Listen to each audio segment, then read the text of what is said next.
ঠিক আছে, শুনুন তাহলে। এ যেমন ধরেন, আপনারা ওয়েলকাম জানানোর কোনো আয়োজনই করেননি। এটা সবচেয়ে বড় গন্তি। আপনারা প্রোটোকলের প্রথম ধাপেই ডাইনোসরের ডিমের মতো বিশাল দুটো আন্টা পাইয়ে ফেল মারছেন। আর এই ছেলেপক্ষের জন্য ধামাকিদার একটা স্বাগত সমারোহ করাটা তো মেয়ে পক্ষের অতীব অনিবার্য কাজ। মিল্ক ছাড়া যেমন মিল্ক শেক হয় না, তেমনি স্বাগতের সমারোহ ছাড়া কখনো কোনো বিয়ের অনুষ্ঠান হয় শুনছেন? আরে, আমাদের রাজপুত্রের মতো ছেলেটার রাজকীয় স্বাগতের সমারোহ না হলে তার হাইট কমে যাবে না?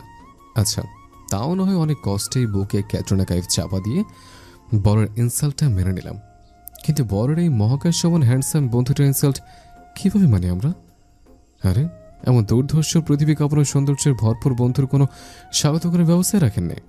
এত বড় গোস্তাকি কি মেনে নেওয়া যায়?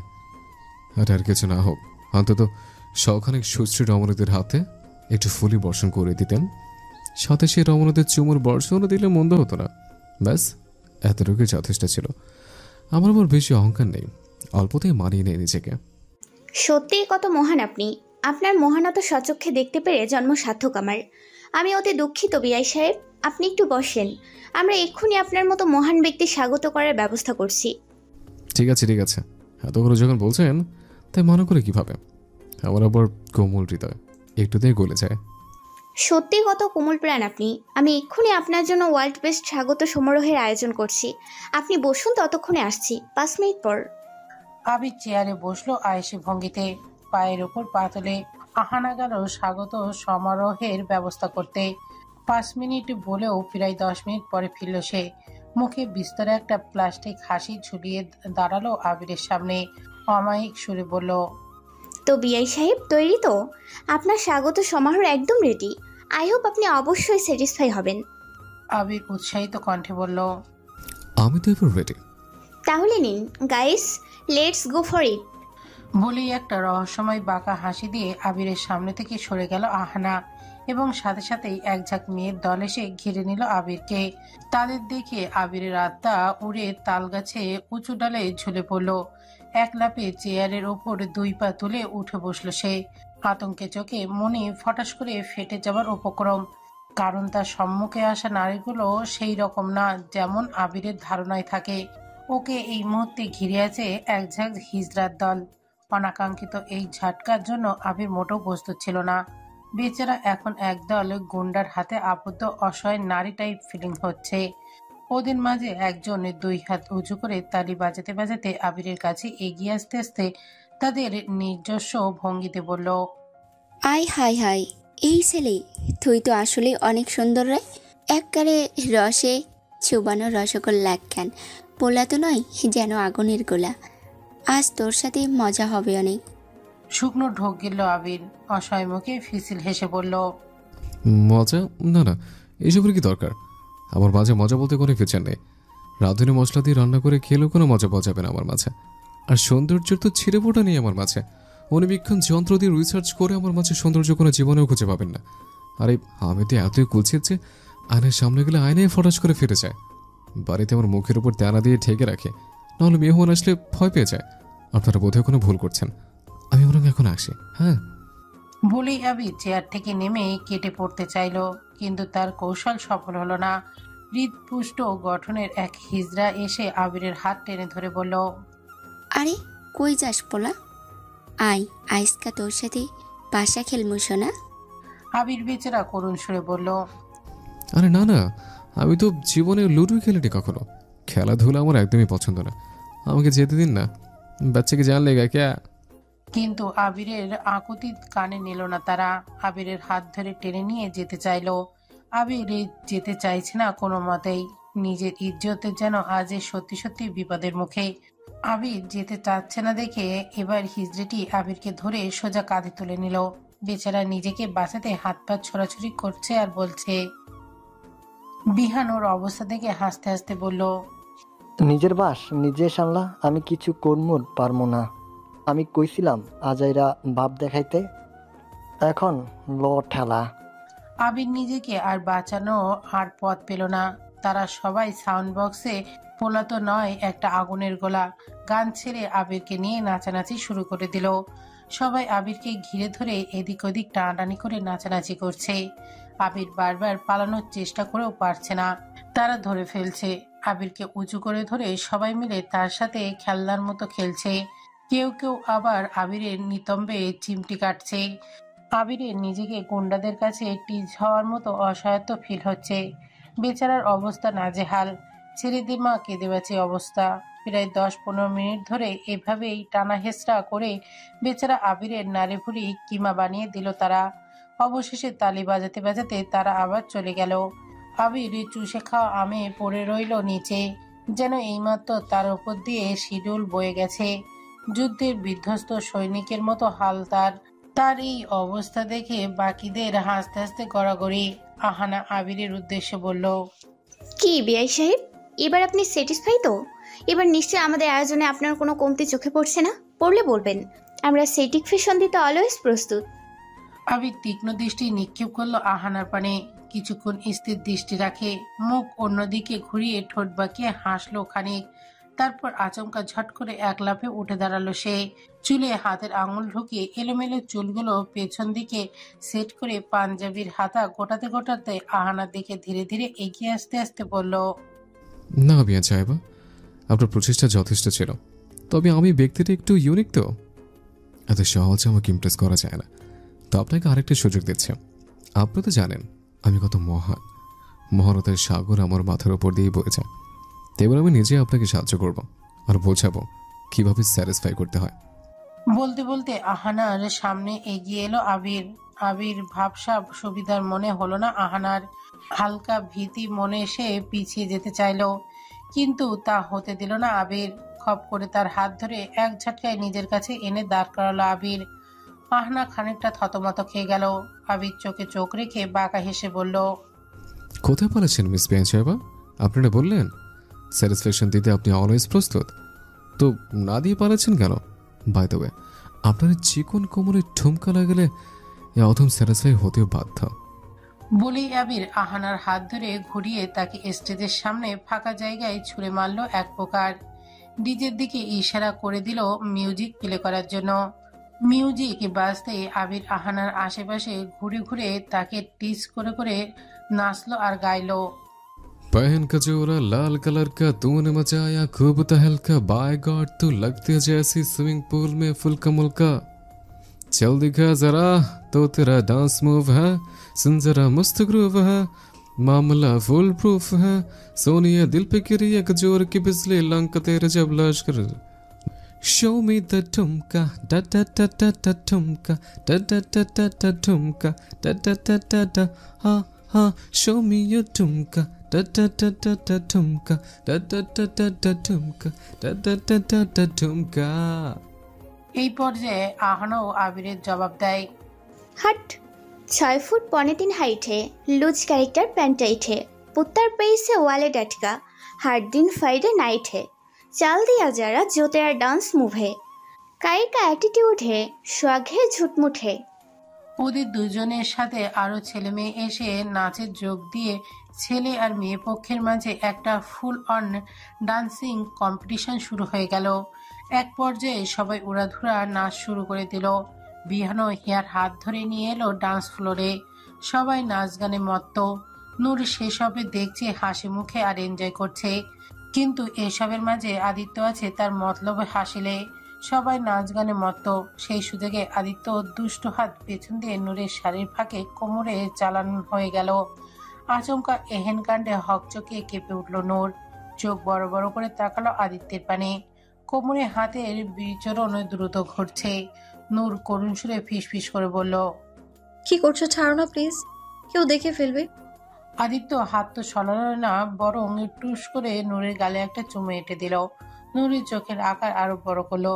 করুণ সুর আরো দৃঢ় করে বলল, তুমি কি পাগল হয়ে গেলে? কেউ দেখলে কি ভাববে? ছাড়ো না প্লিজ। আদিত্য ছাড়লো না। কোমর চেপে নূরকে আরো কাছে আনলো তার। রহস্যময় হেসে বলল, তাহলে সবার নজরের আড়ালে যাওয়া যাক। বলেই এক চোখ টিপ মারলো আদিত্য। নূর প্রশ্নবিদ্ধ চোখে তাকিয়ে বলল, মানে? জবাব দিল না আদিত্য।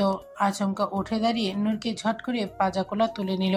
নূর হড়বড়িয়ে ভীতিগ্রস্ত কণ্ঠে বলল, আরে আরে, কি করছো? নামো প্লিজ। কোনো কথা না, তুমি না বলেছিলে কেউ দেখে ফেললে সমস্যা? তো সেটারই সলিউশন করছি, এখন চুপচাপ থাকো। নূরকে কোনো কিছু বলার সুযোগ না দিয়ে আদিত্য তাকে নিয়ে ধীরে ধীরে স্টেজ থেকে নেমে অন্যদিকে চলে গেল। নাচে গানে মত্ত পাবলিক আর সেটা খেয়াল করলো না।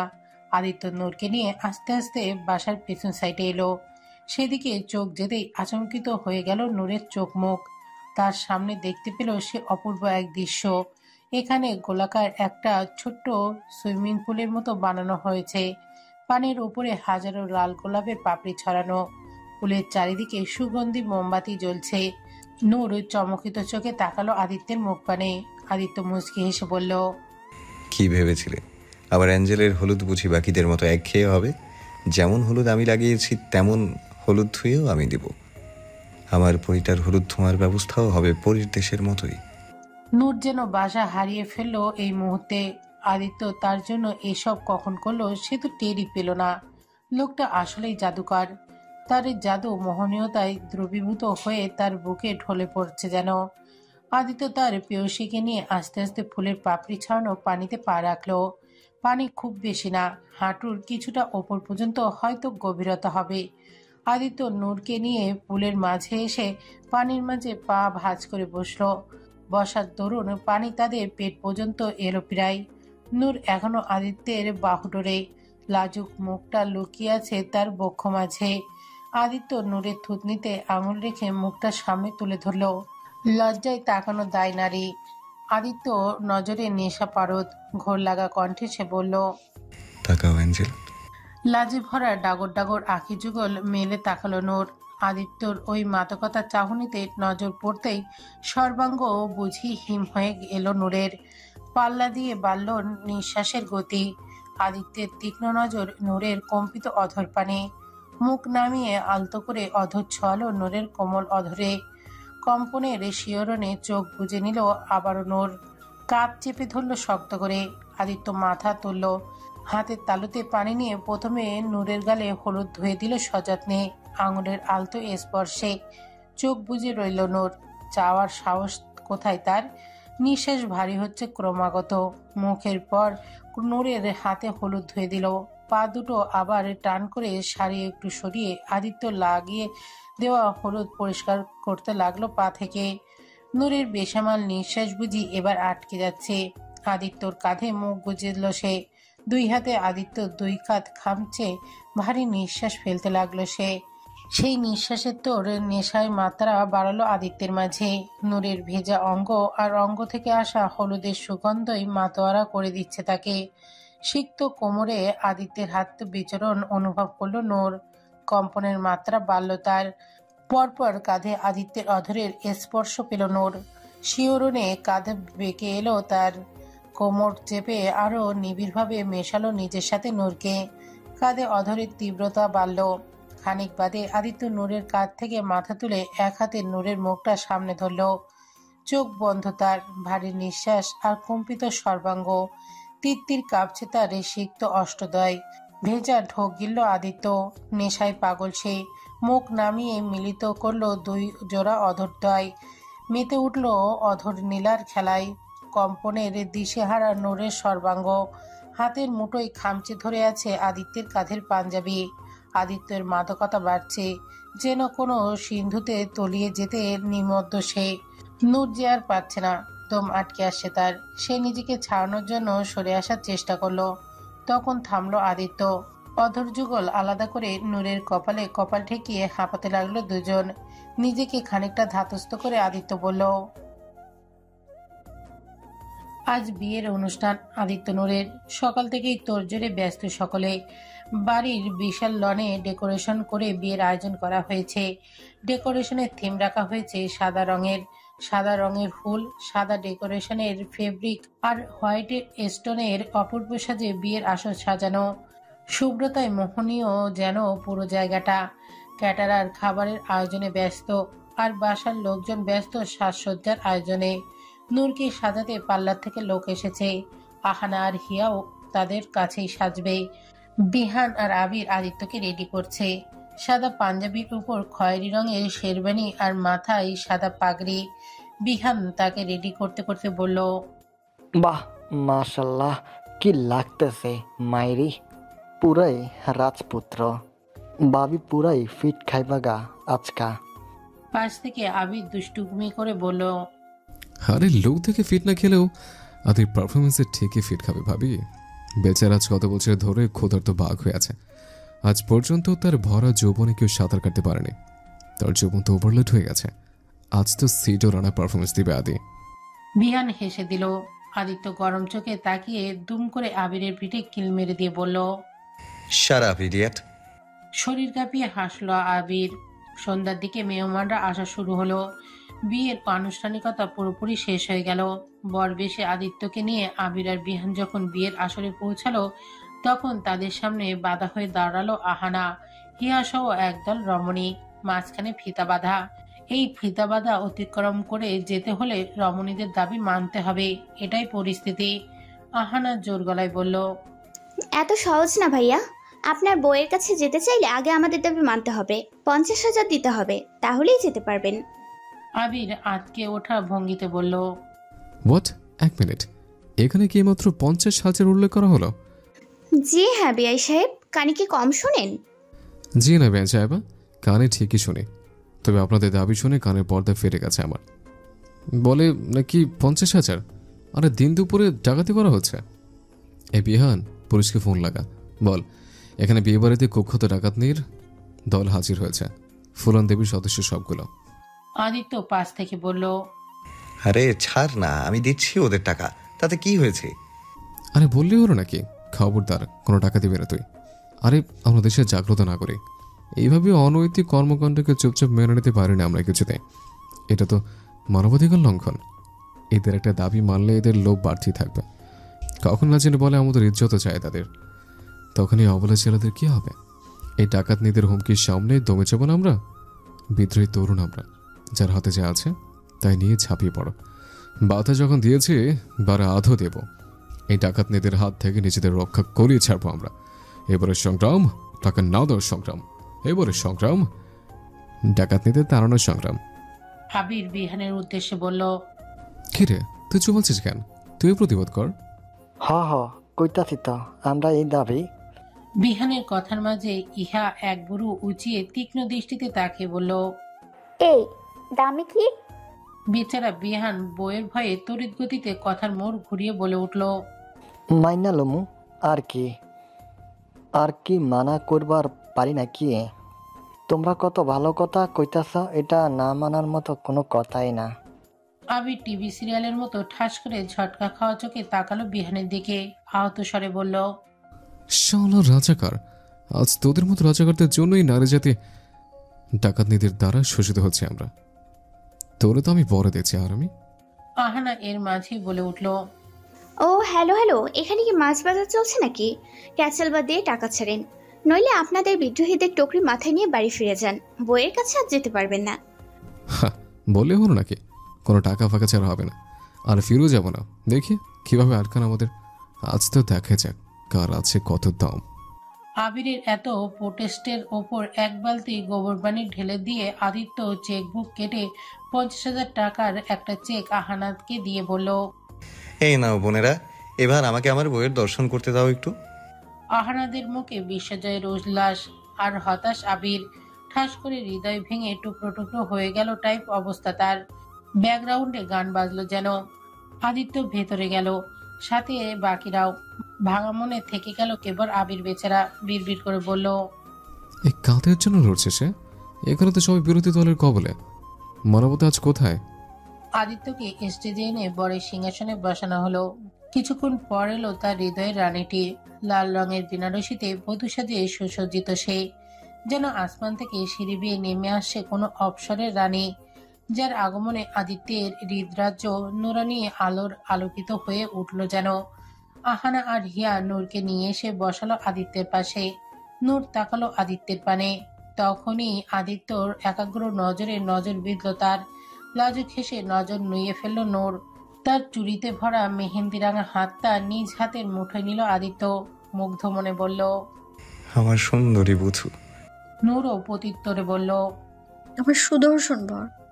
হাসলো দুজন একসাথে। একটু পরে কাজী সাহেব এসে আদিত্য নূরের বিয়ে আবারও নতুন করে পড়ালো। বিবাহের বন্ধনে আরো একবার আবদ্ধ হলো তারা। এতে তারা খুশি হলেও অন্যদিকে আবির মিছে গঙ্গা যমুনা বের করতে লাগলো চোখ দিয়ে। তার মরা কান্না দেখে বিহান পাশ থেকে বলে উঠল, কি রে হালা, তুই কান্তাছস খেলা?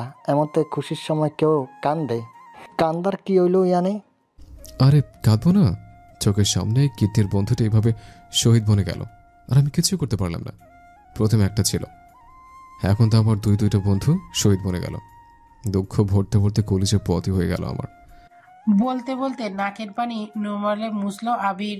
বিহান চোখ মুখ কুঁচকে বলল, হ, হাতছাই কইসত। দেখ না, তোর কলিজা পড়াতেই বাচ্চা দেওয়া শুরু করছে। বলেই হেসে দিল বিহান। খেতে বসলো সবাই। আবির গিয়ে বসলো আহানার পাশে।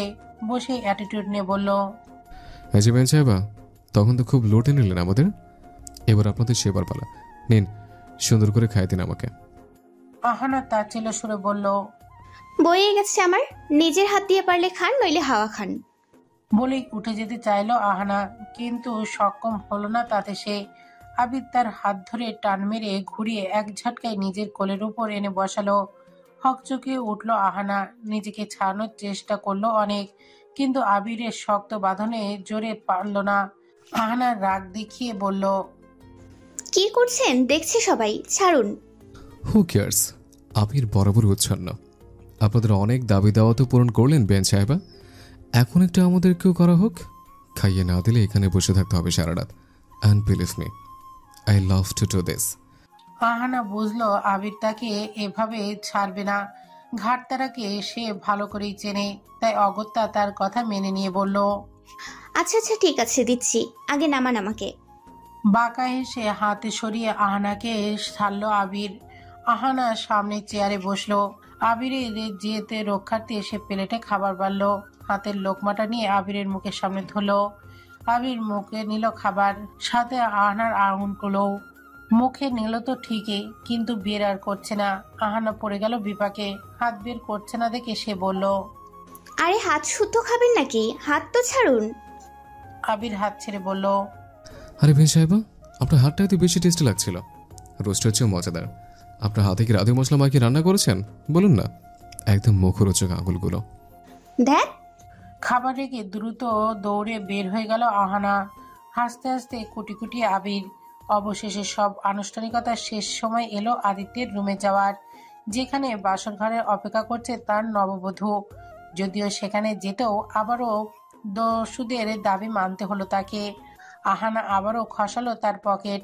তবে এই পর্যায়ে আবির একদম চুপচাপ ছিল, একটা টু শব্দ করেনি। তা দেখে বিহান একটু অবাক হয়ে জিজ্ঞেস করলো, কি রে, কিছু কইলি না? চুপ মাইরা গেলি কেলা?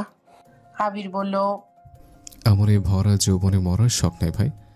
আরে বাসর যাওয়ার সময় ক্যান্সেল করলে দেখা গেল টাকার জায়গায় আমার মাথাটায় কেটে ওদের হাতে ধরাই দিল, তখন কি করব আমি? তাই এই সময় কথা বলে মরার শখ নাই আমার, বাঁচা থাকলে বাপের নাম। সকল বাধা অতিক্রম করে বাসর ঘরে শেষমেশ পা রাখলো আদিত্য। ফুলে সজ্জিত বিছানার মাঝে ঘোমটা টেনে তার অপেক্ষায় বসে আছে তার বধূটি। তার মোহনীয়তায় আদিত্যর ঘরটা যেন ঝলমল করে উঠছে। দরজা লাগিয়ে ধীরে ধীরে এগিয়ে গিয়ে বিছানার উপর পা ঝুলিয়ে নূরের সামনে বসলো। দুই হাতে ঘোমটাটা তুলে মুখ দর্শন করে বলল, মাশাআল্লাহ, আজ তো চাঁদও ঝুঁকে যাবে তোমার কদমে। আমার রাজ্য আলোকিত তোমার পবিত্র আগমনে। অধৈর্য হলো আদিত্য নূরের ললাটে। আবেশে চোখ বুঝে দিল নূর। আদিত্য উঠে গিয়ে কাবার থেকে একটা প্যাকেট বের করে এনে নূরের হাতে দিয়ে বলল, চেঞ্জ করে এটা পরে এসো। মেকআপের কৃত্রিমতা ছাড়িয়ে আমার প্রকৃতির ন্যায় স্নিগ্ধ নূরকে দেখতে চাই আমি। নূর প্যাকেটটা হাতে নিয়ে বিছানা থেকে নামলো। ড্রেসিং টেবিলের সামনে এসে প্যাকেটটা রেখে আগে নিজের সারা শরীরের জড়ানো ভারী গহনাগুলো আলাদা করতে চাইলো। আগে নাকের মোটা নথটা খুলতে গেল সে। তারপর হাতের আঙুলের ওপর দিয়ে টানা স্টোনের ব্রেসলেটটা খুললো। আংটি আর হাত ভরা চুড়িগুলো খুলতে লাগলো একে একে। চুড়িতে ভরে গেল ড্রেসিং টেবিলটা।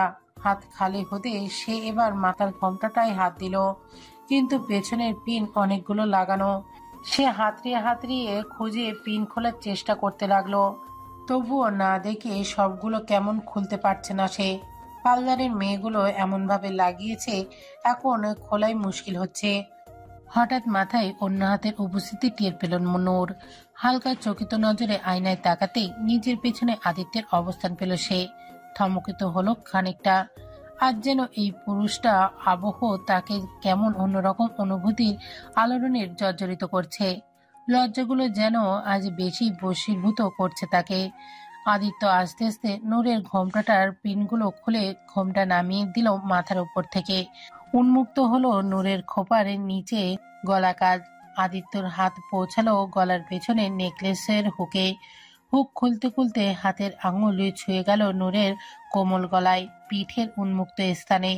নিঃশ্বাস বেসামাল হতে শুরু করলো যেন। হুক খুলে নেকলেস গলা থেকে নামিয়ে দিল আদিত্য। সামনে থেকে সেটা ধরে ফেলে নামিয়ে রাখলো নূর।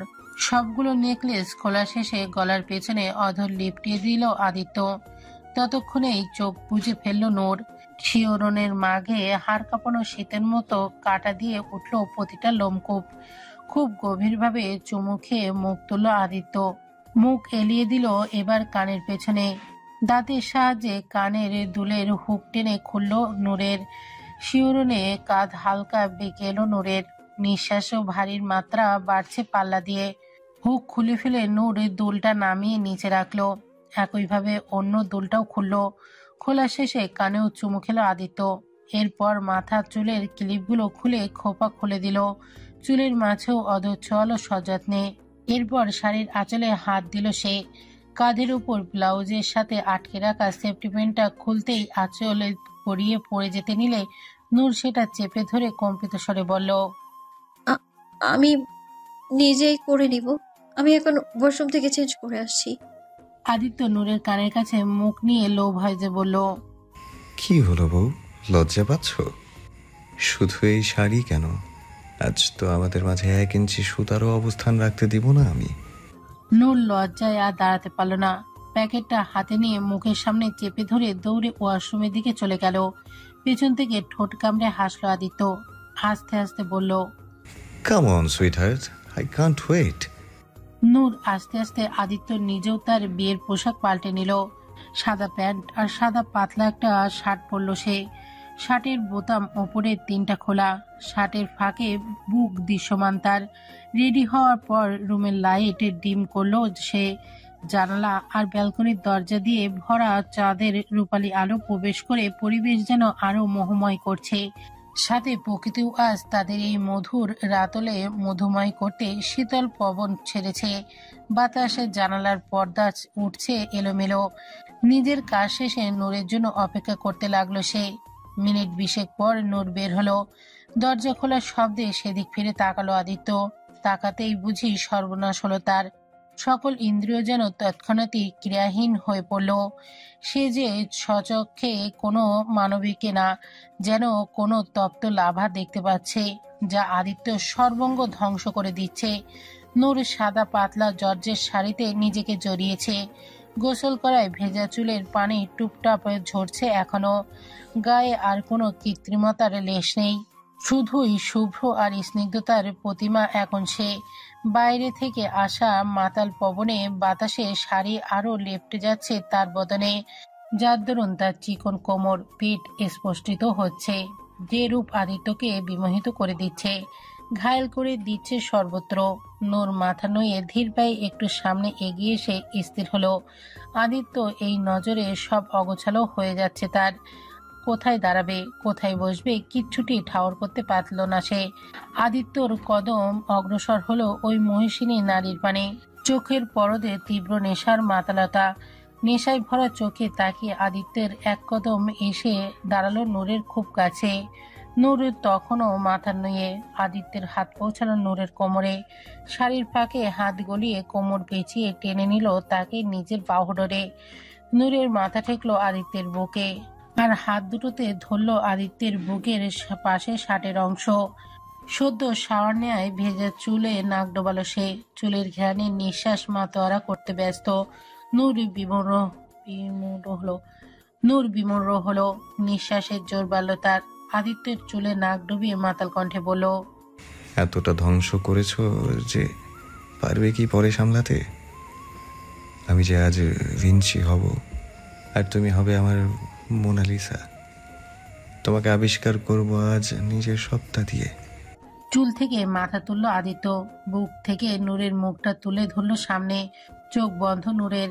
আদিত্য নেশালো নজর নূরের কম্পিত অধরে, মাথা নুয়ে ধীরে ধীরে অগ্রসর হলো সেই অধর পানে, প্রায় ছুঁই ছুঁই। ঠিক তখনই হঠাৎ নূর আচমকা আদিত্যের কাছ থেকে নিজেকে ছাড়িয়ে ছুটে পালালো অন্যদিকে।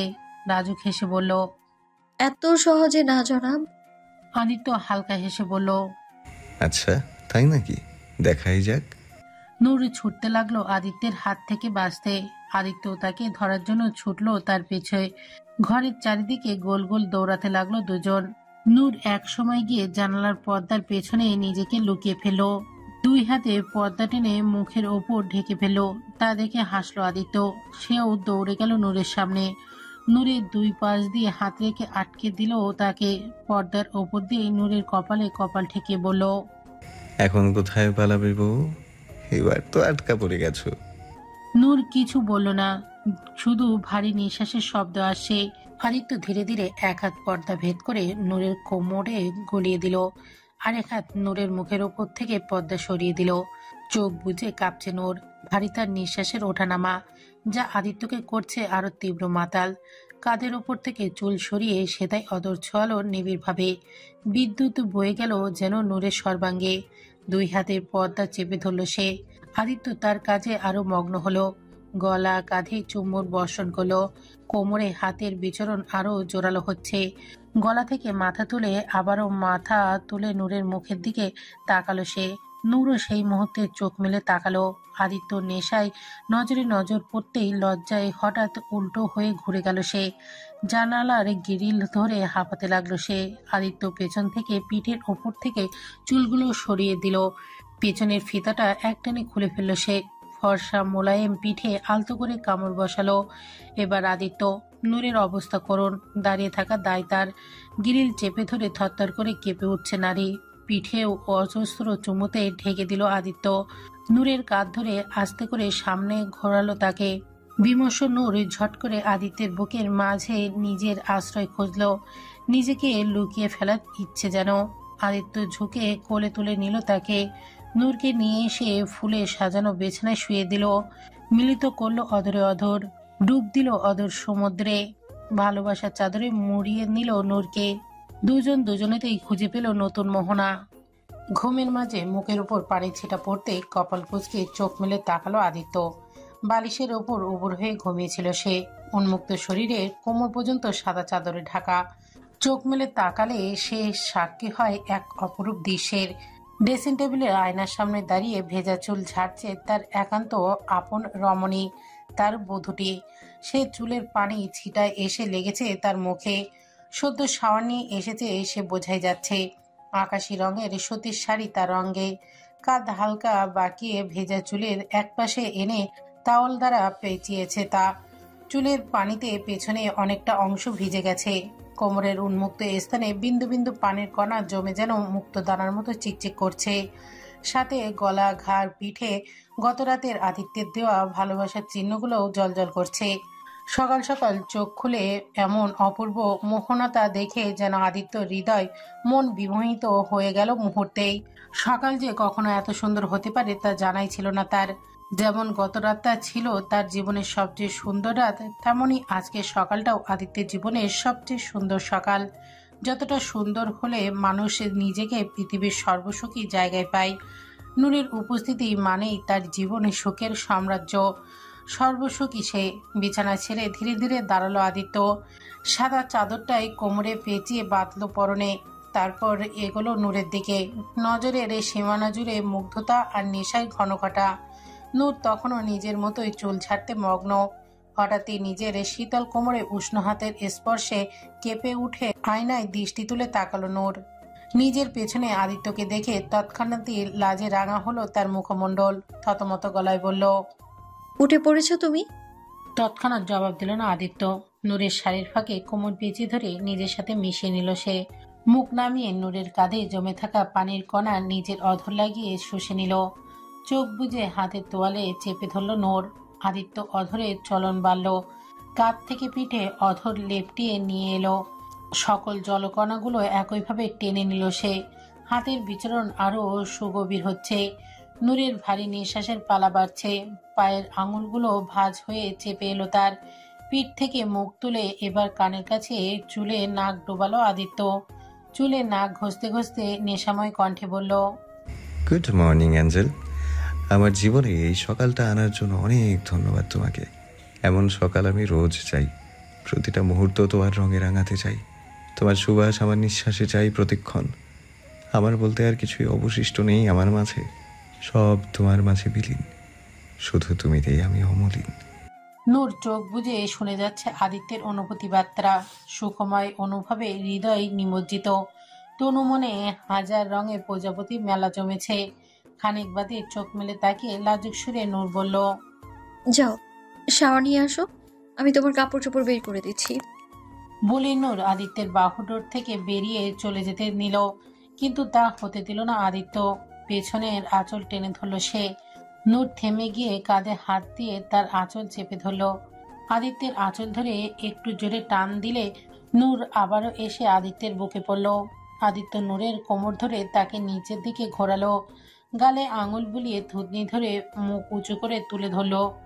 লাজে রাঙা গাল আর ফর্সা নাকটাতে ডায়মন্ডের ছোট্ট নাকফুলটা চিকচিক করছে। বউটাকে যেন এতে আরো আকর্ষণীয় লাগছে। আদিত্য চুমু খেলো নাকফুলের স্থানে। তারপর দুষ্ট হেসে বলল, কোথায় পালাচ্ছ বউ? আমার মর্নিং কিস কোথায়? আগে মর্নিং কিস, তারপর বাকি সব। নূর লাজুক হেসে বলল, কোনো কিস্টিস হবে না, যাও আগে গোসল সেরে এসো। এমনিতে উঠতে কত দেরি হয়ে গেল। বাইরে গেলে সবগুলো লজ্জা দিয়ে মেরেই ফেলবে দেখো। Don't change the topic wifey. আগে মর্নিং কিস হবে, তা না হলে কোথাও যাওয়া নেই। এখন থেকে ঘুম থেকে উঠে সবার প্রথমে আমার মর্নিং কিস চাই, না হলে হবে না। এখন ফটাফট কিস দাও চলো। কি দুষ্টুমি শুরু করলে সকাল সকাল, ছাড়ো না প্লিজ। কিস না দিলে ছাড়া ছাড়িনি। নূর বুঝলো আদিত্য তাকে এভাবে ছাড়বে না। অগত্যা নূর ঝট করে আদিত্যের গালে একটা চুমু খেয়ে লাজুক মুখ করে বলল, নাও দিয়েছি, এখন ছাড়ো প্লিজ। আদিত্য সরু চোখে তাকিয়ে বলল, এটা কি ছিল? আমি কি বাচ্চা নাকি? বুঝতে পারছি তোমার দ্বারা হবে না, আমারটা আমাকেই নিতে হবে। বলেই নূরের সাথে অধর মিলিত করলো আদিত্য। সময় নিয়ে নিজের কাজ সম্পূর্ণ করলো সে। নূর মাথা নুইয়ে লজ্জায় মরিমরি হয়ে বলল, এখন তো যাও, গোসল করে এসো। সে যাব, আগে বলো তুমি আমাকে রেখে আগেই উঠেছো কেন? আরে আমার ঘুম ভেঙে গিয়েছিল তো কি করব আমি। এমনিতে এত বেলা হয়ে গিয়েছিল, আর কত ঘুমাবো। যতক্ষণ আমি না উঠি ঘুম ভেঙে গেলেও আমার বুকের মাঝে শুয়ে থাকবে তুমি। আচ্ছা বাবা, সরি, এখন যাও প্লিজ, গোসল সেরে আসো। তুমিও চলো আমার সাথে, একসাথে গোসল করব আমরা। কিন্তু আমি তো এই মাত্রই গোসল করে আসলাম। হ্যাঁ তো কেন করলে? আমাকে রেখে একা একা গোসল করতে কে বলেছে তোমাকে? এখন আমার সাথে আবার চলো। এটা না প্লিজ, গোসল করে এসো। আবার কেউ গোসল করে নাকি? আদিত্য দুষ্টু হেসে বলল, ঠিক আছে, তাহলে আবার না হয় গোসল করার কারণ দিয়ে দিই তোমাকে। আদিত্যের মতলব বুঝতে পেরে নূর চোখ বড় বড় করে বলল, এই দেখো, এখন এসব মাথায় আনবে না একদম। বলেই নিজেকে ছাড়িয়ে নিয়ে আদিত্যকে ঠেলে ওয়াশরুমের দিকে পাঠাতে চাইলো। আদিত্য হাসতে হাসতে বলতে লাগলো, আরে সত্যি বলছি অ্যাঞ্জেল, এসো না, মজা হবে অনেক। অনেক কষ্টে ঠেলে ঠেলে আদিত্যকে ওয়াশরুমে পাঠাতে সক্ষম হলো নূর। ওয়াশরুমে ঢুকেও আদিত্য দরজার ফাঁক দিয়ে মাথা বের করে বলল, আরেকবার ভেবে দেখো অ্যাঞ্জেল, এমন সুযোগ হাতছাড়া করতে নেই। নূর দরজা টেনে লাগিয়ে দিল আদিত্যের মুখের উপর। ভেতর থেকে আদিত্য হাসির আওয়াজ শোনা গেল। নূরও লাজুক হেসে দুই হাতে মুখ ঢেকে ফেলল। রেডি হয়ে একটু পরে নিচে নেমে এলো আদিত্য নূর। বাকিরা ততক্ষণে নাস্তা টেবিলে এসে পড়েছে। আদিত্যদের আসতে দেখে আবির চেয়ারে আয়েসি ভঙ্গিমায় গা এলিয়ে দিয়ে মুখ বাঁকিয়ে বলল, ভাই আজকাল কি দিন এসে গেল? লিপস্টিক খাওয়া পাবলিক আবার খাবারও খেতে আসে? মানে লিপস্টিকও তারাই খাবে, আবার খাবারও তারাই খাবে, আর আমরা গরুর ঘাস খাবো? মানবতা আজ কোথায়? আবিরের কথায় আদিত্যের মাঝে তেমন ভাবাবেশ না হলেও নূর লজ্জায় মরিমরি। রিহান পাশ থেকে বলে উঠল, তো তোরা কেডা ঠেকাইছে জানা, তুইও লিপস্টিকের ডিনার কর। আবির তখন আর্যকে আহানাকে দেখে বলল, খাইতে দিলে তো কেউ? একজন অনাহারি এখানে লিপস্টিকের পিপাসা অনাহারে মরে যাচ্ছে। মরুভূমির বুকে যেমন পথিক পানি না পেয়ে ছটফটিয়ে মরে যায়, তেমনি আমি লিপস্টিক না পেয়ে মরে যাচ্ছে। অথচ কোনো সরে দেবেন নারীর দয়াই হচ্ছে না আমার উপর। একজন মৃত্যু পথযাত্রীকে একটু স্ট্রবেরি ফ্লেভারের লিপস্টিকের আহার দিয়ে বাঁচিয়ে তোলার মতো কেউ কি এখানে নেই? কি নির্দয় নারী জাতি, মানবতা আজ নর্দমায়। বিহান আর আদিত্য হাসতে লাগলো ওর কথায়। আহানা পাশ থেকে কটমটে দৃষ্টি নিক্ষেপ করলো। আদিত্য তখন বলে উঠল, বিষয়টা আসলেই গুরুতর, গম্ভীর্যপূর্ণ। এটাকে লাইটলি নেওয়া যাবে না একদম। আমাদের বন্ধুটাকে এভাবে লিপস্টিকের অভাবে অকালে মরতে দিতে পারি না আমরা। কি বলিস বিহান? আমাদের অবশ্যই তাকে লিপস্টিকের ব্যবস্থা করে দেওয়া উচিত, তাই না? বিহানের দিকে তাকিয়ে চোখ টিপ মারল আদিত্য। বিহান বুঝতে পেরে মাথা ঝাঁকিয়ে বলল, হ একেরে হাঁচা কইতা কইছত। আমগো লুঙ্গি ফাটা দোস্তরে এমতে মুরবাদ দিতে পারি না আমরা। আবির নাক টেনে ন্যাকা সরে বলল, তোর আমাকে এত ভালোবাসিস, আমার তো জানাই ছিল না। খাতে দিলে পাগলা, আমি জানতাম তোরা বুঝবি আমার দুঃখ। আদিত্য বলল, তাহলে কি বলিস, করে দেই লিপস্টিকের ব্যবস্থা? আবির মাত্রাতিরিক্ত লাজুক ভঙ্গিতে বলল, তোরা যখন বলছিস তো কথা ফেলতে তো পারি না। How sweet. তাহলে কালই চল। কোথায়? আহানদের বাড়ি, বিয়ের প্রস্তাব নিয়ে। গলায় খাবার আটকে গেল আবিরের। কাশি উঠে গেল জোরে জোরে। কাশতে কাশতে চোখ বেরিয়ে যাওয়ার উপক্রম বেচারার। কথায় মোড় হঠাৎ এভাবে ঘুরে যেতে পারে বুঝতে পারেনি সে। আহানাও অনেকটা অপ্রস্তুত হয়ে পড়ল এই কথায়। তবে মনের মাঝে অজানা সুখও কাজ করছে বটে। তার মন যে সেই না জানি কবে থেকে আবিরের বউ হওয়ার স্বপ্ন দেখছে। কিন্তু এই ব্যাপারটা মানবের সেই খেয়াল কই? ভালোবাসাটা বুঝতেই এত বছর লাগিয়ে দিল, সেখানে বিয়ের কথা আর কি বলবে? আবির কোনো রকমে কাশি থামিয়ে থতমত গলায় বলল, বিয়ের কথা করতে গেছলো হঠাৎ? আরে তুই তো আমাদের দেখে আফসোস করছিলি, তো এখন তোকেও আমাদের কাতারে আনবো। তাহলে তো আর আফসোস হবে না। তখন তুইও ব্রেকফাস্ট, লাঞ্চ আর ডিনার 3 বেলা লিপস্টিকের আহার করিস, যত খুশি, কেউ ঠেকাবে না। আবির ফিসেল হেসে বলল, আরে আমি তো মজা করছিলাম, তোরও তো দেখি সিরিয়াস হয়ে গেলে। আরে আবিরের কথা আর কুমিরের কাদা দুটো একই সমান, এদের কোনো অস্তিত্ব নেই। আরে না, তা বললে কি হয়? লিপস্টিকের অভাবে তোকে কি মরতে দিতে পারি আমরা? কিছুতেই না। আরে ধুর, আমার কোনো লিপস্টিকের চাহিদা নেই। আরে আমার তো চরম অ্যালার্জি আছে লিপস্টিকে, এতে হার্ট অ্যাটাক হয়ে মরে যাওয়ার সম্ভাবনা আছে আমার। তাতে টিভিতে লিপস্টিকের অ্যাড হলে আমি চোখ বন্ধ করে বসে থাকি। সত্যি বলছে, এখন এসব বিয়ের টপিক ছাড়তো। আবিরের কথার পর হঠাৎ আহানা চেয়ার ছেড়ে উঠে দাঁড়ালো। মলিন মুখে সবার উদ্দেশ্যে শুধু বলল, আমি এখন আসি, বিয়ের অনুষ্ঠান শেষ, এখন ফিরতে হবে আমাকে, বাসা থেকে ফোন দিয়েছিল। বলেই আহানা চেয়ার সরিয়ে চলে যেতে নিল। সবাই বুঝতে পারলো আহানার মন খারাপ করে চলে যাচ্ছে। হিয়া তখন আহানার উদ্দেশ্যে বলল, আরে এত তাড়াতাড়ি যাওয়ার কি হলো? আজকের দিনটা থেকে যাও, তোমার বাসায় আমি কথা বলে নিব।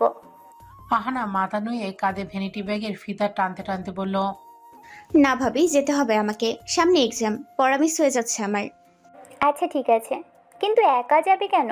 আবির ভাইয়া তোমাকে নামিয়ে দিয়ে আসবে বাসায়। সমস্যা নেই ভাবি, আমি একাই যেতে পারবো, কাউকে প্রেশান হতে হবে না, আসি। বলেই আহানা দ্রুত পায়ে বেরিয়ে গেল। আবির তার যাওয়ার পানে স্থির তাকিয়ে রইল। আদিত্য তখন গম্ভীর সুরে বলল, দিলি তো মেয়েটার মন খারাপ করে। সমস্যা কি তোর? সারা জীবন কি এমন সন্ন্যাসী হয়েই থাকবি? মেয়েটাকে আর কত কষ্ট দিবি তুই? আমি জানি তোর বিয়ের ওপর বিশ্বাস নেই, তোর বাবা মায়ের বিচ্ছেদ হওয়া দেখে এই ধারণা পোষণ করিস তুই। কিন্তু তুই কবে বুঝবি যে দুনিয়াতে যেমন সব মানুষ এক হয় না, তেমনি সব সম্পর্ক এক হয় না। বিয়ের বন্ধনে মানুষ সুখী হয় এমন উদাহরণ হারিয়ে আছে। তুই কেন শুধু খারাপ উদাহরণটাই নিয়ে পড়ে থাকবি সারা জীবন? আমি বলছি না স্বামী স্ত্রীতে বিভেদ হয় না, তাই বলে কি ভালোবাসা শেষ হয়ে যায়? দেখ, এখনো সময় আছে, নিজেকে সঠিক পথে ফিরিয়ে আন, ঘরমুখো জীবন কর। না হলে সারা জীবন ছন্ন ছাড়া পথিক হয়েই ঘুরবি। সব কিছু হারিয়ে শুধু শূন্যতা ভার ছাড়া কিছুই পাবি না। নূর তখন কোমল গলায় বলল, ও ঠিকই বলেছে ভাইয়া।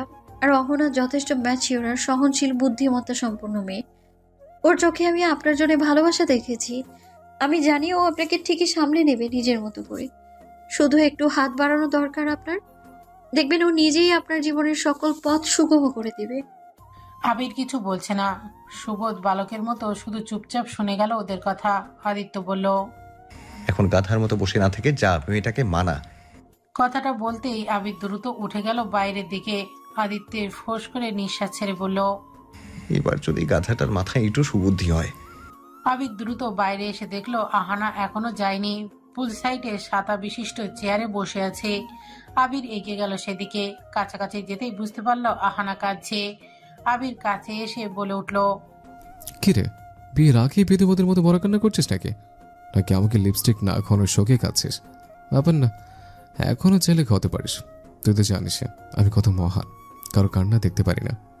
আবিরের কথায় বিপরীতে আহানা দ্রুত চোখ মুছে উঠে চলে যেতে পা বাড়ালো, কিন্তু যেতে পারল না।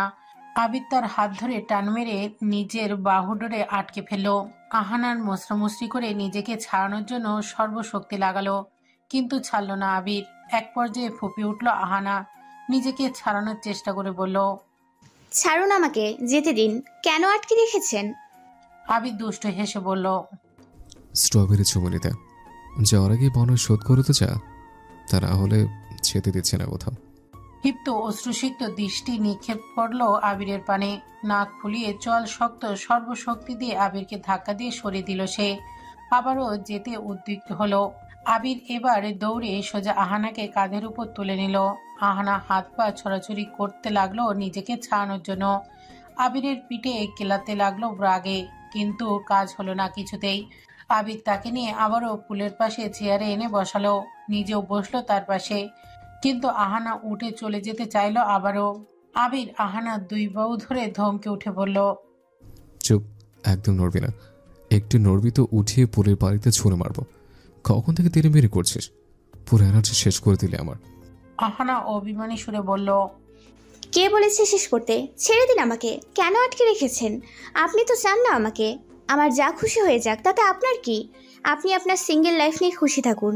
আমি আমার বাবার পছন্দের ছেলেকে বিয়ে করে চলে যাব আপনার জীবন থেকে। আর কোনো ভেজাল থাকবে না। চুপ ইডিয়েট, অনেক বেশি প্যাটার প্যাটার করে শিখেছিস তুই। পানিতে চোবালে মগজ ঠিকানা চলে আসবে তোর। আহানা অন্যদিকে মুখ ঘুরিয়ে অশ্রু ঝরাতে লাগলো। আবির এক হাতে আহানার মুখ ঘুরিয়ে কপালে কপাল ঠেকে শান্ত সুরে বলল, এমন করছিস কেন আন্নি? শান্ত হ না। এক তুই তো বুঝিস আমাকে। হ্যাঁ, তোকে আমার চাই। তোকে হারাতে চাই না কখনো, কিন্তু বিয়ে নামক জিনিসটাকে আমি অনেক ভয় করি। ভয়টা আমার নিজের জন্যই বেশি। আমার নিজের ওপর ভরসা পাই না আমি স্বামীর দায়িত্ব অত ঠিকভাবে পালন করতে পারবো কিনা এই ভয় পাই আমি। আমার মাঝেও সে একই রক্ত বইছে। যদি আমিও একই রকম করি, তোকে যদি সে একই পরিণতি দেই, তাহলে সেদিন বেঁচে থেকে মরে যাব আমি। এই ভয় আমি সবসময় বিয়ের বন্ধনকে দূরে রাখে। আহানা এবার যেন একটু নরম হলো। দুই হাতে আবিরের মুখটা ধরে শান্ত সুরে বলল, আমার উপর কি ভরসা নেই আপনার? আমি আছি তো। আপনার রক্তে বিচ্ছেদ থাকলে আমার রক্তেও বন্ধনের শক্তি আছে। আমি না হয় দুজনের পক্ষেরটাই একাই সামলে নিব। শুধু আমার একটু হাতটা ধরে নিজের জীবনে আসার সুযোগ দিন, তারপর সব দায়িত্ব আমার। কিন্তু বিয়ে করবো কিভাবে? পোশাক কেনার আগে একটু ট্রায়াল তো হয়। তো বিয়ে পার্মানেন্টলি হওয়ার আগে একটু ট্রায়াল তো দে। লিপস্টিক হওয়ার ট্রায়াল। বলেই চোখ টিপ মেরে দুষ্টু হাসলো আবির। আহানা আবিরের বুকে কিল মেরে বলল, সেগুড়ে বাড়ি, আগে বিয়ে তারপর সব। আবির হঠাৎ উচ্চস্বরে গলা উঁচিয়ে বলল, আদি, বিহার, কাজে ডাক জলদি। আজ তো লিপস্টিক সংগঠন সম্পূর্ণ করেই ছাড়বো। আহানা চোখ বড় বড় হতভম্ব চোখে তাকিয়ে বলল, আজ বিয়ে মানে কি বলছেন এসব? থাক, আর ঢং করতে হবে না। আমাকে লুটিপুটি খাওয়ার জন্যই এত কার সাজে তোর। আবলে ছেলেটাকে আর আস্ত রাখবি না তুই। ভায়োলেন্ট বেরি, না জানে কি হবে আমার এখন। আহানা হেসে দিয়ে মুখ গুজলো আবিরের বুকে। আবির জোরে জোরে গানের সুরে ধরে বলল, ওরে আয় আয় আয়, ভীষণ প্রেমের ঝড় উঠেছে আমার অন্তরায়। গাজীপুরে আদিত্যের ফার্ম হাউসে বেড়াতে যাবে আজ সবাই। আদিত্য নূরের বিয়ের প্রায় 2 সপ্তাহ পার হয়ে গেছে, কিন্তু বাইরে কোথাও যাওয়া হয়নি তাদের। যদিও আদিত্য নূরকে নিয়ে কোনো আউট অফ কান্ট্রিতে যেতে চেয়েছিল, কিন্তু নূরের ইচ্ছা সবার সাথে বেড়ানোর। আর হিয়ার ছোট বাচ্চা নিয়ে এখন বেশি দূরে ট্রাভেল করতে পারবে না, তাই আপাতত ফার্ম হাউসে প্ল্যান করা হয়েছে। এরই মাঝে আবার আবিরকেও ধরে বেঁধে বিয়ে বাঁধনে আটকে ফেলা হয়েছে শেষমেশ। সেই খুশির কারণও যোগ হয়েছে এই আনন্দে। সকাল সকালই সবাই রেডি হচ্ছে বেরোনোর উদ্দেশ্যে। বিহান ছেলেকে কোলে নিয়ে দোলাচ্ছে আর হিয়াকে তাড়া দিয়ে বলছে, হইছিনি তোমার? আরে আমরা বাপ বেটা সে কখন রেডি হইয়া বাসি হইয়া গেলাম। তোমার এখনো ঠোঁট পালিশ নখ পালিশ দেওয়া শেষ হইল না। বিহানের ক্যাচক্যাচে নিতে হিয়ার হাতের লিপস্টিকটা ঠাস করে ড্রেসিং টেবিলের ওপর ফেলে বলল, ঠিক আছে, হলাম না রেডি, যাওয়ারও লাগবে না আমার। আমার জন্যই তো সব ঝামেলা, তাই না? এত এত দেরি হয়ে যাচ্ছে তোমার। আরে তোমাদের সময় লাগবে কেন? তোমরা তো একটা ফাটা জিন্স আর গেঞ্জি গলায় ঢোকালেই শেষ। আর কি কাজ আছে তোমাদের? আর মেয়েদের কত ধাপ পেরোতে হয় জানো? আরে একটা শাড়ি পরতে গেলেও আগে থেকে পেটিকোট ব্লাউজ পরতে হয়, তারপরে আসে শাড়ির পাল্লা। সেই শাড়ি পরা লুঙ্গি পরার মতো সহজ কাজ না যে কোমরে একটা গিট্টু মেরে দিলাম আর হয়ে গেল শাড়ি পরা। আরে শাড়িটা প্রথমে পরার আগে উচ্চতা মাপতে হয়, হিলের উচ্চতা মেপে তারপর পরা শুরু করতে হয়। তারপর কুচি করতে গেলেও তো ধৈর্যের মা বাপ হয়ে যায়। কুচি কতগুলো হলো, ঠিক মাপের হলো কি না, পাটে পাটে বসছে কি না, উঁচু নিচু আছে কি না, আরও কত কিছু লেভেল করতে হয়। এত চড়াই উতরাই পেরিয়েও যখন দেখা গেল পড়া ঠিক হয়নি, তখন পুরো শাড়ি খুলে আবার নতুন করে পড়া শুরু করতে হয়। তাহলে বুঝতে পারছো কতটা কঠিন কাজ এটা? আরে আইনস্টাইনের বাপেরও ক্ষমতা হবে না শাড়ি পরার সহজ উপায় আবিষ্কার করার। আর তোমরা পুরুষরা বলো আমাদের সময় লাগে? একটা শাড়ি পরে দেখাও, তাহলেই বুঝবো কত শাড়িতে কত কুচি। হিয়ার কথা পুনরায় শুনে বেচারা বিহান তবদা খেয়ে গেল। কেমন অনুভূতি শূন্য হয়ে হা হয়ে গেল, দাঁড়ানোর উপর যেন কোমল হয়ে গেল বেচারা। শাড়ির মাঝেও যে রহস্য আছে আজ জানলো সে। কোনো রকমে নিজেকে সামলে নিয়ে বিহান বলে উঠল, হাঁচা কইছে বউ, আমার ভুল হইয়া গেছে গা। আর জীবনও কিচ্ছু কইব না। তুমি তোমার সময় নিয়া রেডি হও। সমস্যা নাই, আমরা এই জন্য যাইতে না পারি পরের জন্মে জামুগা, তাতে কি হইছে? তো তুমি চাপ লইও না। বলেই ফিসেল হেসে বিহান ছেলেকে কোলে নিয়ে রুম থেকে বেরিয়ে এলো। বাইরে আস্তে আস্তে ছেলের দিকে তাকিয়ে বলল, বাপ, জীবনে আর যাই করিস বরে শাড়ি কিনে দিস না। দরকার পড়লে শার্ট প্যান্ট কিনা দিস, তো শাড়ি কিনা দিস না। বাপের অভিজ্ঞতা থেকে শিক্ষা লইস। আদিত্য বাইরে গিয়েছে একটা জরুরি কাজে। আসলে ওদের অ্যাক্সিডেন্টের পেছনে যারা দায়ী ছিল তাদেরই শাস্তির ব্যবস্থা করতে গিয়েছিল সে।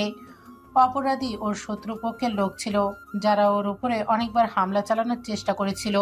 আর সেদিন কামিয়াব হয়ে যায় তারা। এটা আবির আর বিহান আদিত্যকে জানায় যখন সে সুস্থ হয়। আদিত্য তখনই গ্যাংয়ের লোকজন দিয়ে অপরাধীকে ধরে এনে শাস্তির ব্যবস্থা করে। ওদের জন্য দুটো বছর নূরকে হারিয়ে মৃত্যু যন্ত্রণা নিয়ে ভোগ করতে হয়েছে। সেই অপরাধীদের ভয়ঙ্কর শাস্তি দিয়েছে আদিত্য। সেখান থেকে আদিত্যের লোকের ফোন এসেছিল। ফোনে কথা বলতে বলতে রুমে ঢুকলো সে। অন্য খেয়ালে সামনে তাকাতে থমকে গেল আদিত্যের দৃষ্টি। আয়নার সামনে দাঁড়িয়ে নিজেকে সজ্জিত করতে থাকা ওই মহর্ষি নারীতে। হালকা গোলাপি রঙের জামদানি শাড়ি অঙ্গে জড়িয়েছে নূর। আদিত্যের মুগ্ধ অপলোকের ধ্যানমগ্ন দৃষ্টি তাকে দেখতেই সক্রিয়। ফোনের ওপারের ব্যক্তিটি সারা শব্দ না পেয়ে হ্যালো হ্যালো করতে করতে একসময় ফোন কেটে দিল। আদিত্য সেদিকের কোনো খেয়াল নেই, সে তো তার বধূকে দেখতে ব্যস্ত। নূরকে এভাবে যখন দেখে তখন শীতল অনুভূতিতে বুকটা জড়িয়ে যায় তার। এই নারীটি আদিত্যের বধূ, একান্তই তার। আদিত্যের রাজ্যের একমাত্র রানী সে। ভাবতে যেন সুকুমায় আবেগের একে পোলাই উপচে পড়ে আদিত্যের অন্তর্দেশ জুড়ে। আদিত্য ফোনটা বিছানায় উপরে ছুঁড়ে মেরে ধীরে ধীরে নূরের কাছে অগ্রসর হলো সে। নূর তখন এক কানে মাত্র দুল পড়তে নিয়েছিল। ঠিক তখনই আদিত্য পিছনে এসে দাঁড়ালো নূরের। এক হাতে পৌঁছে গেল নূরের শাড়ির ফাঁকে খোলা কোমরে। নরম তুলতুলে কোমর পেটে হাতের বিচরণ চালালো। নূরকে চেপে মিশিয়ে নিল নিজের সাথে। কাঁধের উন্মুক্ত স্থানে অধচ্ছল ও গভীর স্পর্শে কেঁপে উঠে চোখ বুজে নিল নূর। আজ প্রায় 2 সপ্তাহ হয়ে গেল তাদের কাছে আসার, তবুও যেন প্রতিবারই আদিত্যের আলিঙ্গনে তাকে প্রথম দিনের মতোই কম্পিত করে দেয়, যেন নতুন করে স্পর্শ করছে সে। নূরের কানের কাছে মুখ নিয়ে আদিত্য নেশালো কণ্ঠে বলল, আর কতভাবে ঘায়েল করবে অ্যাঞ্জেল? এত সুন্দর লাগছে তোমাকে, আমার তো এখন যেতে ইচ্ছে করছে না।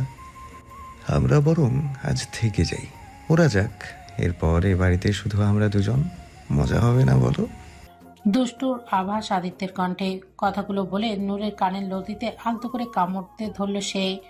নূরের কাঁধ হালকা বাঁকিয়ে লাজুক সুরে বলল, একদমই মজা হবে না। এসব দুষ্টু বুদ্ধি ঝেড়ে ফেলে জলদি রেডি হয়ে নাও, বেরোতে হবে। আমি তোমার কাপড় চোপড় বের করে রেখেছি, দেখো। আরে শোনো না, আমরা থাকি না, সত্যি বলছি, অনেক মজা হবে, পরে না হয় আমরা যাব। নূর একটু মিছে রাগ দেখিয়ে বলল, তুমি রেডি হতে যাবে নাকি আমি তোমায় রেখেই চলে যাব? আদিত্যকে নিজের কাছ থেকে ছাড়িয়ে ঠেলে রেডি হওয়ার জন্য পাঠালো। আদিত্য হাসতে হাসতে বলল, আরেকবার ভেবে দেখো বউ, পরে কিন্তু পস্তাবা। রেডি হয়ে বেরিয়ে সবাই গাড়ির কাছে এলো। বড় একটা হাইস ভাড়া করা হয়েছে সবার জন্য। গাড়ির কাছে এসে দেখলো আবির আগে থেকেই গাড়িতে বসে আছে। শুধু একা বসে নেই, সাথে আহানাকেও এক হাতে জড়িয়ে নিয়ে বসে আছে পেছনের সিটে। আহানাকে দেখে বোঝা যাচ্ছে সে আবিরকে ছাড়তে ইশারা করছে, কিন্তু সেসবে তোয়াক্কা করছে না। বেচারা সবার সামনে এভাবে ভীষণ লজ্জা পাচ্ছে, কিন্তু মহা বেশরম আবিরের কি শরমের বালাই আছে? ওদেরকে ওভাবে দেখে বাকিরা ঠোঁট টিপে হাসছে। বিহান বলল, কিরে হালা, তুই কখন আইলি? আর আইসা বড় লইয়া চিপা হান্দাসাত কেলা? আবির ভাবলেশীন ভাবে বলল, আমার বউরে লইয়া আমি চেপে হানতাই আর পার খেতে হানতাই, তোর কিরে? আরে একটু শরম কর, বেশরম। এখানে বাচ্চা আছে, বাচ্চার সামনে এসব করবি? বেশরম। এমনভাবে বলছিস যেন বাচ্চা ইউটিউব থেকে ডাউনলোড দিছিস। বাচ্চা আসানোর জন্য তোরা তো কিছু করিস না, তাই না? দেখ, হাতটা আমার, বউটা আমার, আমার যা খুশি তাই করবো। বিয়ে করেছি কি আমাদের মাঝে ভারত পাকিস্তানের বর্ডার রাখার জন্য? আমি তোমার বউর একটুও ছাড়বো না। বিহান হতাশ কণ্ঠে বলল, এক আদি কি কম ছিল, এখন আবার তুইও শুরু করলি? তুই কবে থেকে রোমান্টিক নায়ক হলি? আবির অ্যাটিটিউড হেসে পুষ্পার মতো করে বলল, না, বাবির দেখে কমেডিয়ান ভেবে নিয়েছিস নাকি? ইমরান হাশমি আমি। আচ্ছা ভাই ইমরান না, এখন দরজা খোল। পারবো না। তোর দরজা খুলতে গিয়ে পুরো 2 সেকেন্ড আমাকে বউয়ের কাছ থেকে হাত ছড়াতে হবে। এই 2 সেকেন্ডে আমার 2 কোটি রোমাঞ্চের লোকসান হয়ে যাবে। অনেক লস মামা, তাই নিজেরটা নিজে দেখ। আবিরের কথায় হাসি রোল পড়ল তখন। বেচারি আহানা লজ্জায় শেষ। বিশ্বের সবচেয়ে নির্লজ্জ ব্যক্তির বউ হওয়ার শাস্তি পাচ্ছে আর কি। আদিত্য নূরকে নিয়ে প্রথম সারির সিটে বসলো। মাঝে বিহানার হিয়া, আর শেষে আবির আহানা। হাসি আনন্দের মাঝে রওনা হলো তারা। ঘন্টাখানিক লাগলো তাদের ফার্ম হাউসে পৌঁছাতে। গাড়ি গেট পার করে এসে থামলো ফার্ম হাউসের সামনে বিশাল খোলা জায়গায়। সবাই একে একে নামা শুরু করলো। বিহান ছেলেকে কোলে নিয়ে নামলো নিচে, সাথে নামলো হিয়া। আদিত্য নেমে নূরের হাত ধরে নামালো নিচে। শেষে আবির নামলো, তবে একা না। সে আহানাকে কোলে নিয়ে নামলো নিচে। আহানা আবার গরম চোখে তাকালো আবিরকে নামানোর ইশারা করছে, কিন্তু আবির তার মতোই করে যাচ্ছে। আবির আহানাকে কোলে নিয়ে বাসার দিকে যাওয়ার আগেই বলল, শোনো পাবলিক গার্লস, আমার এখন লিপস্টিকে ব্রেকফাস্ট করার সময় হয়েছে। খবরদার কেউ ডিস্টার্ব করবি না। আবার নতুন করে পাক বাহিনী এসে হানা দিলেও ডাকবি না। চিন্তা করিস না, তোরা শহীদ হয়ে গেলে তোদের নামে একটা করে পাবলিক টয়লেট বানিয়ে দেবো রাস্তায়। বলেই বউ নিয়ে ভেতরে চলে গেল আবির। আবির যেতে বিহান হতভম্ব চোখে তাকিয়ে বলল, দেখলি আদি, নির্লজ্জ। এটার দেখা নিজে লজ্জা পাইয়া যাইব। এমন কেউ করে? তুই ক। আদিত্য বিহানের প্রশ্নের উত্তর না দিয়ে আচমকা সে নিজেও নূরকে ঝট করে কোলে তুলে নিয়ে বলে উঠল, শোন, আমাদেরকেও ডিস্টার্ব করবি না। আমরা ব্রেকফাস্ট করব এখন। আমাদের হয়ে তুই না হয় সবগুলো খেয়ে নিস। দরকার পড়লে 2টা করে টয়লেট দান করব।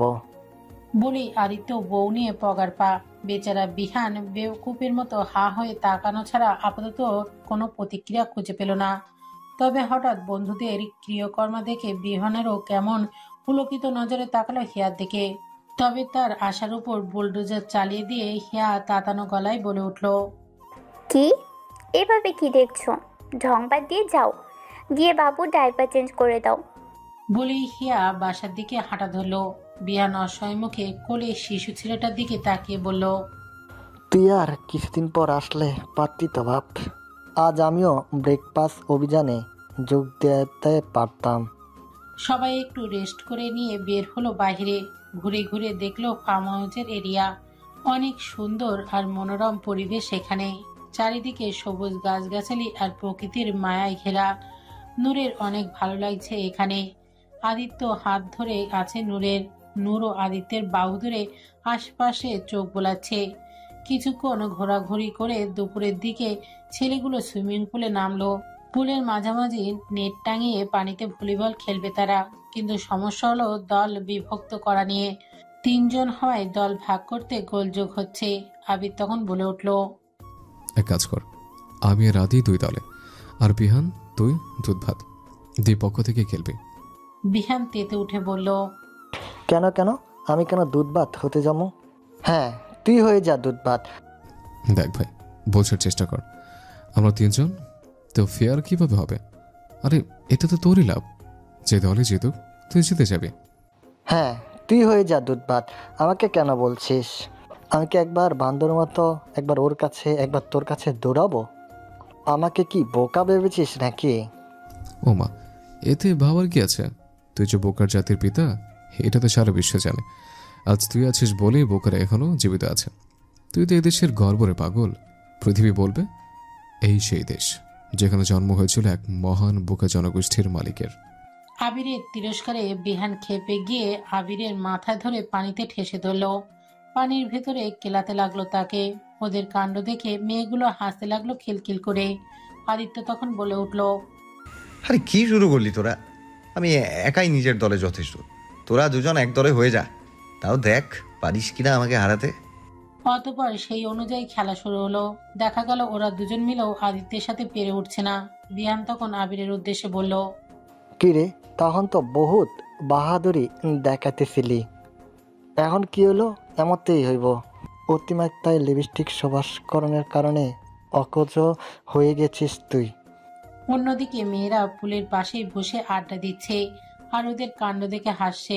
তবে নূরের অবাধ্য নজর তার সুদর্শন পুরুষটাকেই অবলোকন করতে পিছুপা হচ্ছে না। হবে বা কেন? পুরুষটা তো তারই নিজস্ব, যাকে এই মুহূর্তে আরো সুদর্শন লাগছে। খালি গায়ে হাফ প্যান্ট পরে নেমেছে সে পানিতে। ফর্সা বেশি হলে শরীরে পানির কণা রোদে চিকমিক করছে যেন। ভেজা চুলগুলো দুই হাতে পেছনে ঠেলে দিচ্ছে বারবার। এমতো অবস্থায় তার পুরুষটাকে একটু বেশি আকর্ষণীয় লাগছে। নূরের নজর লোপত হচ্ছে যেন। আনা আর হিয়ার সাথে কথা বললেও তার নজর আর খেয়াল দুটোতেই বারবার ছুটে যাচ্ছে আদিত্যের পানে। আদিত্যের দিকে তাকিয়ে আছে অবাধ্য দৃষ্টি। আনা আর হিয়াও বিষয়টা খেয়াল করলো। দুজন মুখ চাচাই করে মুখ টিপে হাসলো। নূর তখনও আদিত্যকে দেখতে মগ্ন। আহানা সেই সুযোগে বলল, আদিত্য ভাইয়াকে অনেক হট লাগছে, তাই না ভাবি? নূর আদিত্যের খেয়াল থেকে আনমনে বলে উঠল, অনেক। যেতে মন চাইছে তার কাছে? চাইছো তো? তাহলে চলে যাও। হুশ এলো যেন নূরের। সে থতমত আর লাজুক পরিস্থিতির শিকার হলো। আমতা আমতা করে বলল, এই দুষ্টু মেয়েরা কি বলছে এসব? যা আপনার মনে ভাবি, আসেন আপনাকে হট ভাইয়ের কাছে পৌঁছে দেই। নূর উঠে দাঁড়িয়ে সরে যেতে যেতে বলল, এই ভালো হবে না কিন্তু, যাও সরো। ওরা শুনল না নূরের কথা। আহানা আর হিয়া মিলে নূরকে ঠেলে নিয়ে পুলের কাছে এসে আদিত্যের উদ্দেশ্যে বলল, ভাইয়া, বেচারি ভাবি আপনার হটনেসের তাপে পুড়ে যাচ্ছে, তাকে একটু শীতল করুন।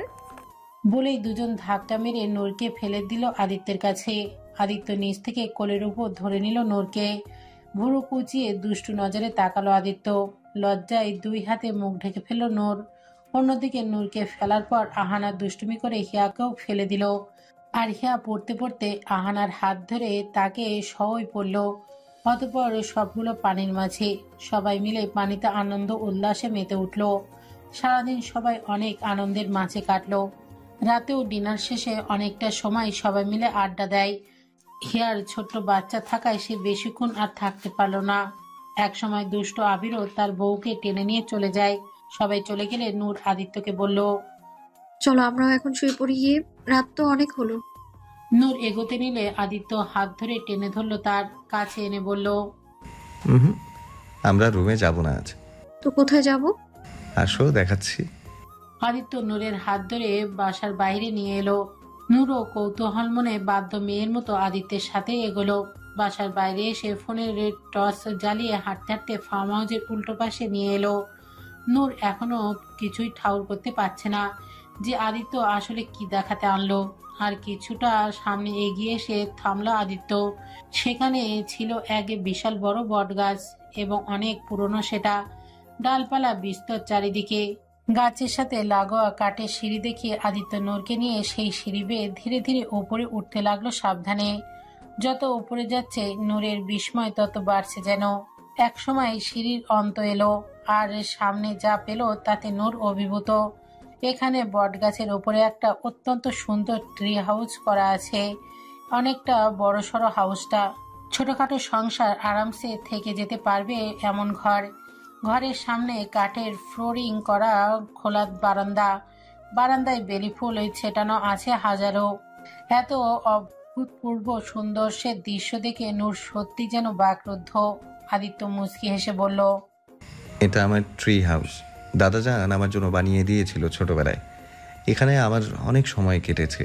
এই জায়গাটা আমার সবচেয়ে পছন্দের জায়গা, এতটাই যে এটা আমি কখনো কাউকে দেখাইনি, আবির বিহানকেও না। আমি ভেবে রেখেছিলাম এখানে আমি ছাড়া শুধু আমার মনের রানীটাই আসবে এই ছোট্ট প্রাসাদে। তো রানী সাহেবা, স্বাগতম তোমাকে আমার ছোট্ট প্রাসাদে। নূর যেন ভাষা হারিয়ে ফেলল ব্যক্ত করার। আদিত্য নূরের হাত ধরে বাসায় উপরে উঠল। ফুলে সাজানো বারান্দার মাঝে এনে বসালো তাকে। নিজেও বসলো তার পাশে। পূর্ণচাঁদের জ্যোৎস্নায় স্নান করছে নিশি। রূপালী আলোর আলোকিতর মাঝে এই ছোট্ট প্রাসাদ। বেলি ফুলের সুবাসে নিঃশ্বাস সুরভিত। শীতল পবনে দেহ মন অমত্ত। নূর দেখছে এই অপূর্ব জায়গায় মায়াবী দৃশ্য। মায়াময় চোখে আদিত্যের দিকে তাকিয়ে বলল, সারাক্ষণ তো সাথেই ছিলে, তাহলে এসব সাজালে কখন?